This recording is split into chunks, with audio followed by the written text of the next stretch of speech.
This is the Tan Talk Radio Network. Welcome to Moments of Clarity with Tiffany Werner, licensed mental health counselor in the state of Florida. Moments of Clarity's mission is to educate and end the stigma on mental health through the inspirational stories of our exceptional guests. You can join in the show by calling Tiffany toll-free at 866-826-1340 or on Facebook and Twitter at MOC with Tiffany. Now, here's Tiffany Werner. Hi, thanks for listening. This is Moments of Clarity. My name's Tiffany Werner. I am a licensed mental health counselor, and I'm your host. Today, we're going to be talking about domestic violence, teen dating violence, and sexual assault prevention. And before we get into that, I want to say hi to Ed behind the glass. Happy Friday. Happy Friday. And I got Patrick here today monitoring the show. Always love the help from the team. And today's guest, I'm honored to have her on the show. She's a national speaker and award-winning activist. And she speaks and specializes in domestic violence, teen dating violence, and sexual assault prevention. She is an acclaimed in youth market, offering keynotes, workshops, and custom trainings for students and schools. She graduated as class valedictorian of Salve Regina University with a BA in Administration of Justice, to which she built a diverse and accomplished career in victim services, advocacy, prevention, and communications. And as an award-winning activist, social justice and social entrepreneurship are Ashley's passions. She currently serves on the board of the Women's Resource Center and also the chairperson of the Miss New Bedford Scholarship Program, founder of the South Coast Women's Network, and founder of the Blue Hearts Project, a global storytelling platform for survivors. And additionally, she serves as a co-chair of half a dozen events annually, formally launched her own nonprofit, and has co-founded numerous social change initiatives. And wow, I want to welcome to Moments of Clarity, Ashley Bendixson. Hi, Ashley. Hey, Tiffany. Hi. Thank you for having me. Thanks so much for being here. Wow, you've accomplished so much in prevention and really standing up for those that have experienced violence and undeserved trauma. It's very admirable. I commend you on that. Thank you. Yeah, I think sometimes things happen to us in our lives to, lead us to our purpose, and that's certainly how I've seen my experiences, and, I'm sure you can relate to that too. I just felt so compelled to do something about the issues that I face, and it's my mission now. I've said that 1,000 times. I think it's sometimes the worst things in our life are the ones that bring us to where we need to be today. And hindsight is 20/20, but when they go through them, it's awful. then we become who we are today. And I love when people use the bad for good and do something about it and help others. And so I commend you on that. So a little bit about your history. Where was your moment of clarity, and what got you to where you are today? So passionate about this. Yeah, that's a really interesting question for me, because it was such a big, obvious aha moment of clarity. So for me, it happened at my lowest life moment. I had just been severely attacked by my abusive partner, and I was leaving a courthouse after he was charged with assault and battery and a few other charges. But I left the courthouse, and outside, I remember I sat down in my car, and I just took this deep breath, and I had no idea what I was going to do with my life because it was just in pieces. But I looked over at the seat next to me, and it was entirely empty. And it was such an overwhelming feeling of just being free in that moment, because it was the first time, for me at least, for the last 2 years, where somebody hadn't been sitting right next to me dictating what I would do with the next second of my life. And I just felt wow, I can do anything, in the next 5 minutes. And it was such a ridiculous, feeling of what independence really is, of, self-choice. And I just started thinking about everything that I had thrown away over the last 2 years with this individual. I had dropped out of college. I had lost my family. I was penniless. He had drained my bank accounts.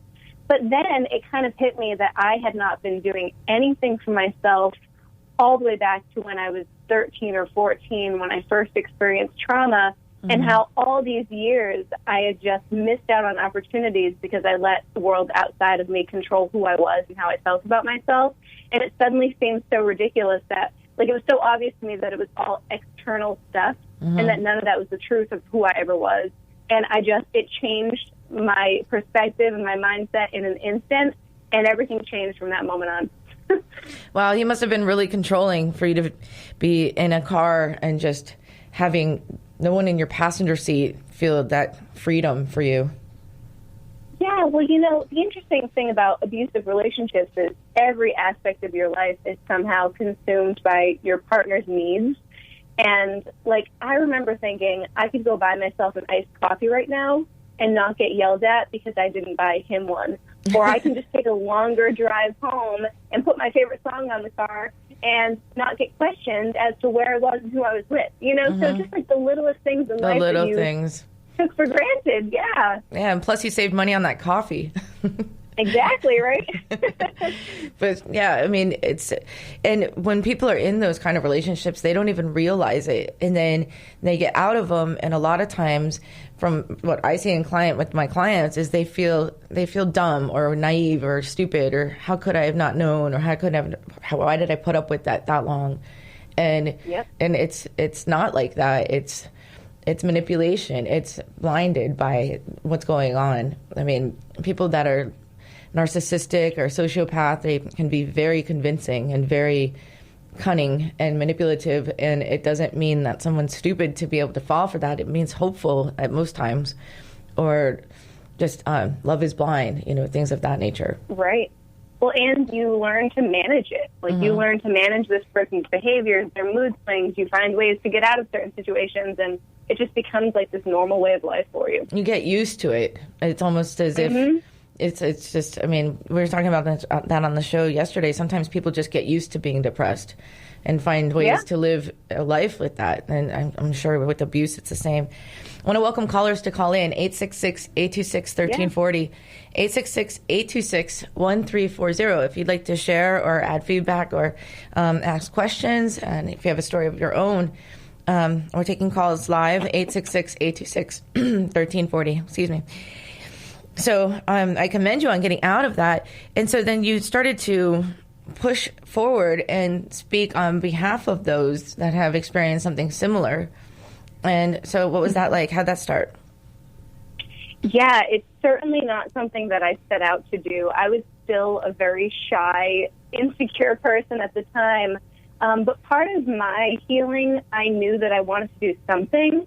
And so I just started volunteering at a local domestic violence shelter. And all I was doing was, like, answering the reception desk calls. Like, I wasn't doing anything big. But just from getting my foot in the door and getting to know everybody that works there, they heard that I had a story, and they basically asked me to speak at their annual vigil during Domestic Violence Awareness Month. And I was terrified. I mean, this is something that I had kept secret for so long.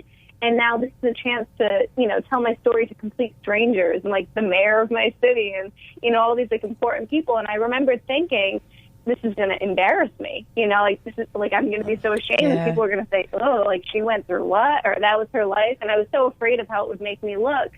But I think I just knew that I was so passionate about helping others who also felt alone that I was like, I have to just find the strength to do this for the bigger purpose of driving change. And so I wrote my story out on, like, 6 pieces of paper because I couldn't even figure out where do I begin, what do I write, how do I tell this story. But it was the most incredibly empowering situation, just getting my story out, like putting it on paper, telling it, releasing it. And then after that event, I had people coming up, sharing their experiences too, and I suddenly was just no longer ashamed. And so that was the first time I ever told my story, and now I've been speaking publicly ever since then. Yeah, it's amazing that a lot of people, when they go through abuse or even childhood sexual abuse or incest or bad marriages or anything that they've gone through, the guilt and shame makes them think that people were judge them for something that they didn't deserve and they didn't do on purpose anything. And the more they tell their story, the more they heal. And it really empowers. It really does empower. And that's like kind of the platform we have here at Moments of Clarity, is to allow people to tell their story, to tell people what they've been through, so people can actually empathize and relate. And we end the stigma on mental health and the stigma on what people go through. Because we hear this story, the more raw the guests are, the more authentic they are, people are just like in awe, because they are like, wow, that's a survivor, not a victim. Wow, that's somebody that's really gone through a lot and still standing, and now look at what they're doing with it, stuff like that. And it's amazing how telling your story and being real really does shed the shame, shed the guilt, and help somebody move forward, such as yourself. Yeah, and I think just like kind of a recurring theme, like a common shared sentiment, is that people just feel like their situations are so unique and different, and other people can't understand. And then when you hear somebody tell almost the exact same story, it's like, oh my, I'm not alone at all. I have people out there that get this, and it's just that solidarity that you build that gives other people like a glimmer of hope. And hopelessness is such a strong thing too when you're in any difficult situation, and so it's really helpful to just hear somebody else that knows exactly what you're going through.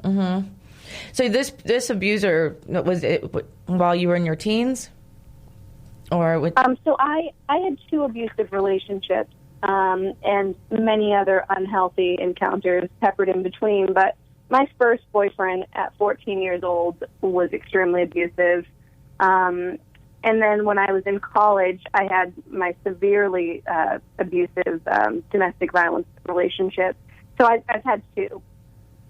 Yeah, and I can kind of relate to the teenage one, the high school one, but when we are exposed to that, then we don't know what healthy looks like. So we get kind of conditioned to think that things are the way they're supposed to be, or we tolerate more, before we find out what's healthy, before we really build back our self-esteem. It's almost like we're so used to the bad that it doesn't seem good. And then when it's really good and someone's really nice, it almost seems fake. Like, why are they being so nice? Yeah, and of course, the whole trick of dating violence, domestic violence, is people are really nice in the beginning, right? And so you think like, oh, I'm doing everything right. I'm choosing the right person. They're respectful. They're fun. They're charming and great, and they make me feel amazing. And then all of a sudden, a month or 2 or 6 months later, then they're abusive. And so it's so confusing. And relationships are such a big part of our lives, but it's like the one thing we're not taught about, we don't learn about. These conversations don't happen, meaningfully enough with, parents to their kids. And so how do you learn about dating other than just by making mistakes and getting hurt along the way? Right. And then the manipulation part is they make it feel like it's your fault, or that you don't deserve them, or that it's the other way around, because the self-esteem takes such a hit. Right. Or, one of the things that I know is always prominent for me was just this back and forth cycle of abuse and then love. It's like 2 extremes. So somebody's abusive 1 minute or 1 day, and then the next they're the person of your dreams. And it's such a confusing cycle, and it keeps you stuck. It keeps you hopeful. Maybe they're changing. Maybe they are working on themselves. And it's just so hard to see the manipulation that's actually going on, like the mind game that's happening. Like you almost deserve when they're mad. Like, what did I do to deserve this? And when they're nice, it's been like, okay, well, I must have done what, must have been the right kind of partner. Right. And I think we try to be everything possible to help them to change. We try to figure out what can we say to help them to understand, to see. And even just that in itself is exhausting, just trying to fix somebody. Yeah, we can't fix anyone. It's like, I do know that the self-esteem, and with the clients that are coming to my office with coming out of abusive relationships, out of abusive marriages, going through divorce, so you have to rebuild their self-esteem. And some of them want to rebound and go online dating and everything. And you need to really work on yourself. If you feel broken inside, that's what you're going to attract, like a wounded bird. If you don't feel confident and self-assured within, you're not going to attract a healthy, confident partner. And right. because it's going to be the cycle that we really have to work on ourselves.